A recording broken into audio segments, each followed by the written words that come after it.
So a lot of you will know that the other day I posted this video on my Instagram.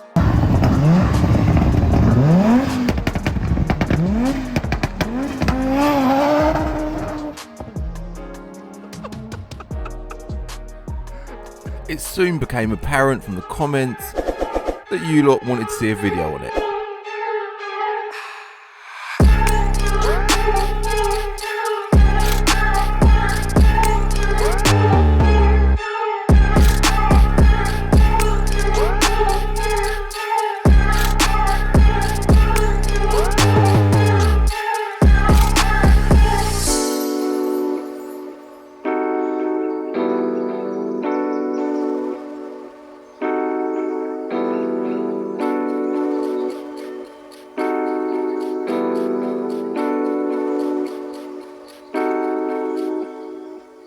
Will!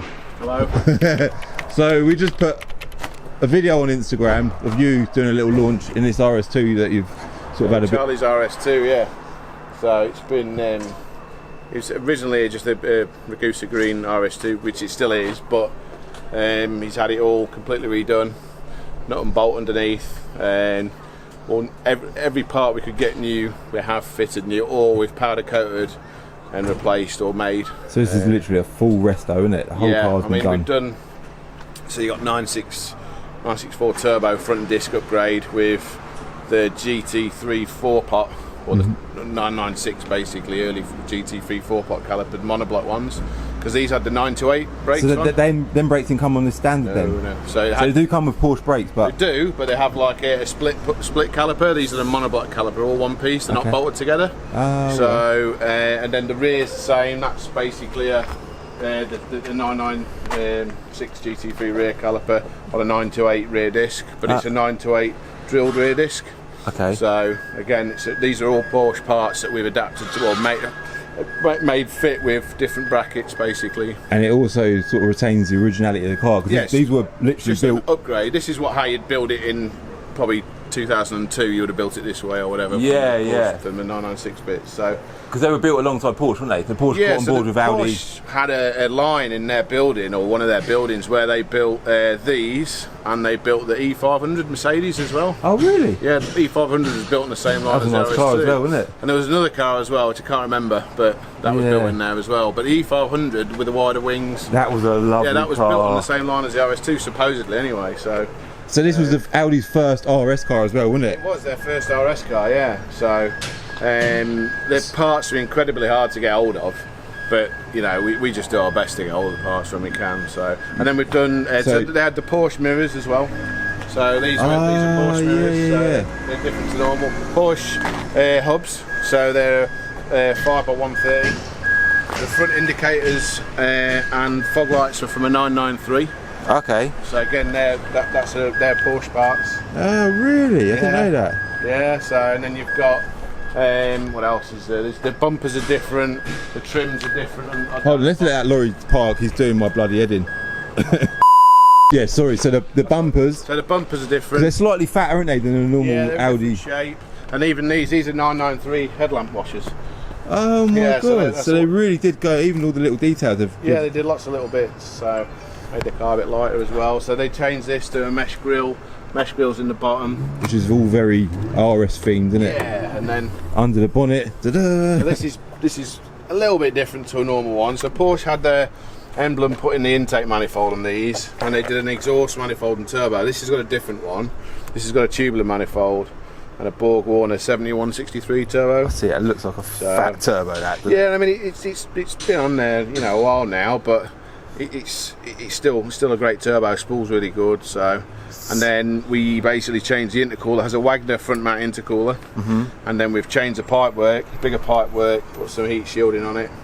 Then we've cut the inlet. You see the weld marks on the intake manifold?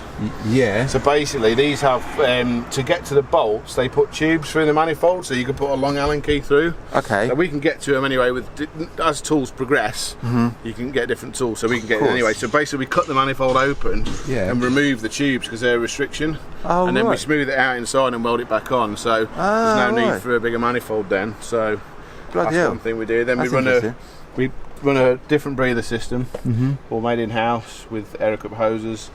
Then this is running a Motec engine ECU, an M84.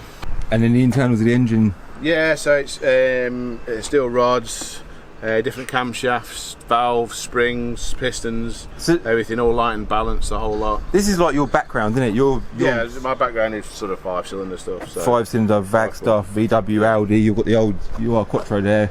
We're going to try That's and. a sport Quattro, yeah, replica of, but not an original Audi sport car because But it'd be worth £1 million. And Yeah, it'd be mega money, but we'll try and get out in that today as well. Yeah, we'll do that in we'll a try and drive with that today. Separate video. So yeah, we've done it. It has an auxiliary radiator here, which we removed, and then we put an oil cooler there instead, and then we just put a bigger rad in, so we didn't need the auxiliary radiator. We run a Turbo Smart wastegate, Turbo Smart fuel pressure regulator, and then obviously nitrous as well. Yeah, I noticed So, big yeah. nitrous cans in the boot. So all the exhaust TIG welded, you know, it's all made properly. EGT sensor for because it runs anti-lag as well, so you can run that. So that's on a timer. So and on obviously on a trigger on the EGT. So if it runs too hot, it just turns it off. So Right. everything's safeguarded on there. Different fuel injectors, rail, everything. It's a proper full-on build, this, isn't it? Literally in and out. Yeah. So we run.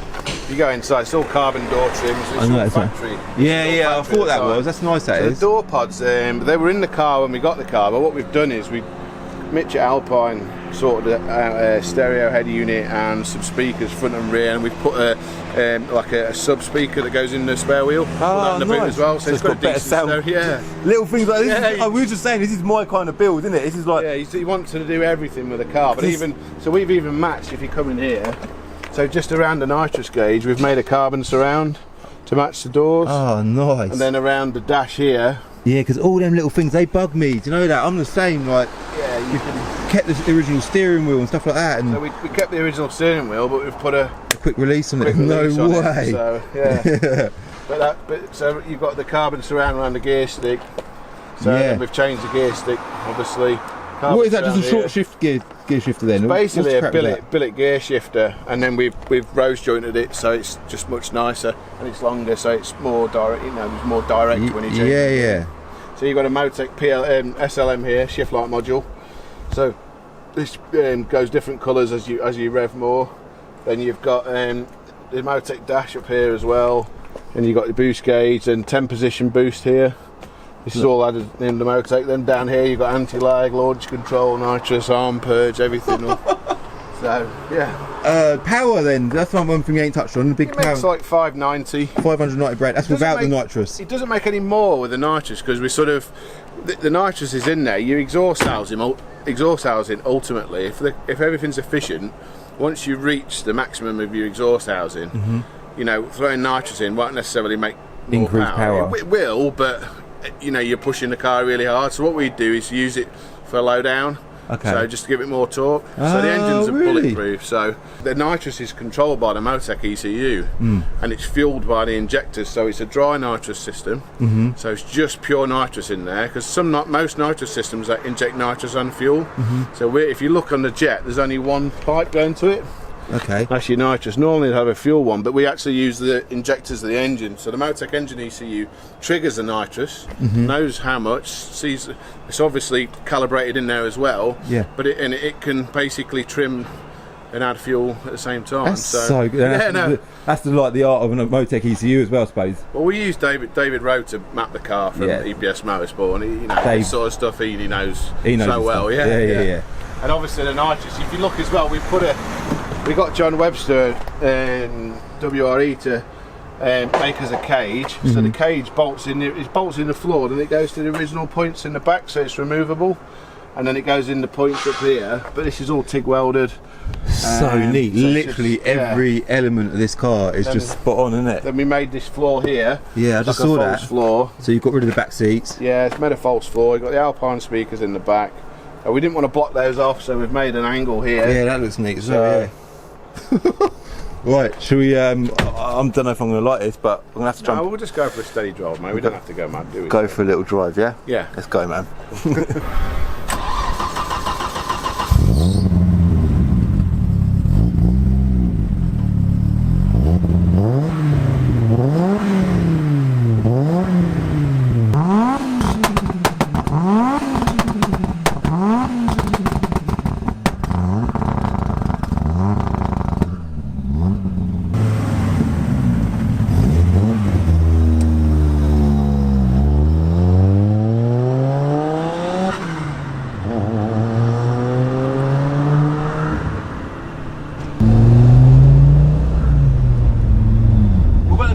clutch is it running? It's just got like a paddle clutch in there. It must be a strong clutch. The way that you launched it just now, like. Yeah, I mean you'd be able to do that. The clutch that's in it's designed for, so you can use it pretty much for anything you want, Santa Pod or whatever. So. Bloody hell. But you know, eventually, if you launch it enough or whatever, then eventually you'll run out of material on the clutch. Of course, yeah. It's wicked that it just looks so original. Like I said to you, it's been sat there in the corner of the workshop. It just, obviously they're a great looking car. An Audi RS2 is a proper special car, isn't it? Sat there covered in dust, and we haven't touched it for a year. So Charlie's he's going to come and get it end of next week.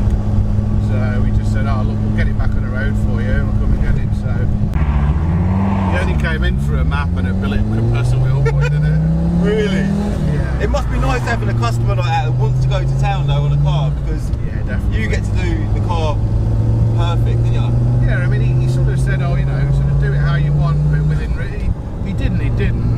He had his what he wanted, which was he wanted some buttons and stuff and be able to adjust things, but he wanted the calibration to be done within a certain amount. Didn't want it too laggy.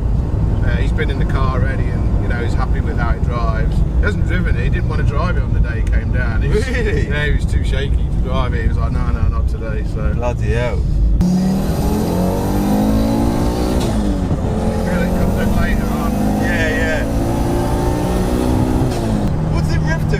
It's savage, man. He's right off like nearly 8,000. Really? Yeah. Because I see it go off the limit there.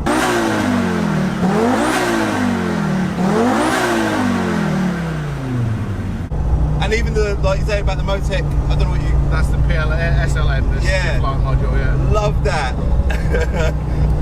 So it's just smooth, so we don't put a load of boost in down low. It don't feel laggy from a passenger point of view. I know you said maybe it's laggy to drive it, but it felt quite... Compared to like a Golf RS, I mean, it's not massively laggy, but what we've done, you see, is like, we've done it so that when you're driving around normally, it pulls sort of later on, but when you put the nitrous on, then it down low, then it's like... so that makes up for that bit of lag. Yeah. Imagine. Yeah. And it's strong, isn't it? Yeah. It's not, I mean, it's one of those. Even just the drama of the car, like the noise in there, and the seats, and the noises the gearbox makes and that. It's like it's linear power, which is what we want. Yeah. Sick. Bloody nitrous bottles in the boot. What's that? The nitrous bottles in the boot. It'd be nice. I won't turn them on. Nah. I'm not that bothered. No, it's not about that, is it? Nah, we'll leave them off, mate. Yeah. Yeah, it's like you're thinking fuel lights on. Shock. 20 quid gone. Yeah. Clutch seems quite alright, like to drive as well. It's not a horrible clutch. Yeah, you just treat it like normal. You see that guy go for the red light? I just thought that. Did he just go for a red light? I was like, what? Not now. Don't hit me in this, please. Love it, man. Go on.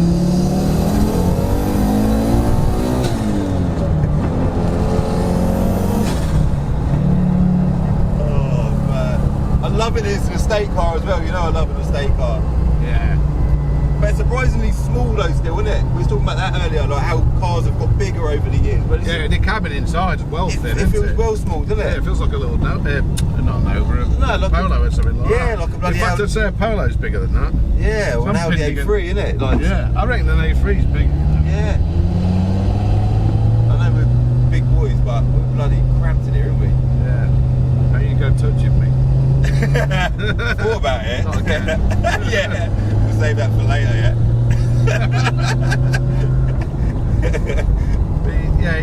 It wants what this really wants is like a big turbo on it. It's built to take a big turbo. The turbo that's on it's like a £55 a minute turbo. So it'll do 550 horsepower roughly, or 575, sort of 580 whatever with the nitrous. But that's about as much as you get. So, but if you put something big on it, like one of these big Garrett G30s or G35s, new ones rather than the GT series. The new ones are Precision 62, 66, 64, 66, which is a £90 a minute turbo. No, it'll do 850 horsepower. Really? Yeah, because it's built properly. It'll do that. And these engines, that's not me necessarily. It's Audi who built the engine originally. I mean, it's got that much development in it. You don't have to do a great deal to it. You've just strengthened the internals, and that's pretty much it. It's got everything else done to it. So what are they? The customer doesn't want that. So he wants it at a nice reserve yeah, level. you could drive that around a track all day. Yeah. It's not going to overheat anything. Whereas you put a big turbo on it, you do 2 or 3 laps, and your brakes are gone. This is gone. You know, you got to start changing the car dramatically. You know, it's plenty of power, and it's probably not a very heavy car. I don't know what it weighs, but They're quite heavy, to be fair. I reckon this is probably, it's going to be 1700 kilos. Oh, are they really? Or maybe not with the back yeah, seats. without the back seats, yeah. So, probably 1500 kilos. What size is the engine on these again? 2.2. Oh, 2.2. So it's the same as the UR Quattro engine then? Yep, basically. It's like that style engine, yeah. An improved version of that engine. Yeah. Cool. Done. That was a very different style video, everyone, wasn't it? I was here today and I thought, you know what, let's get out in a couple of these cars. We pulled this car out and I thought, we need to get out in it. So yeah, worth it, because Charlie's having it back, we were like, let's do a drive. Let's get out in it. So yeah, done. Right video, hit like. I'll put Will's link to VRS in the description below. Subscribe if you're new. Give me a follow on Instagram, Matt Calvin's Car Diary, and Will's Instagram will be in the description below as well, alright? Bye. Cheers. In the next episode of Diary of a Car Trader, the Audi Sport Quattro that you saw at the beginning of the video is actually road legal, and in my next video we're going to be getting out on the road in that car.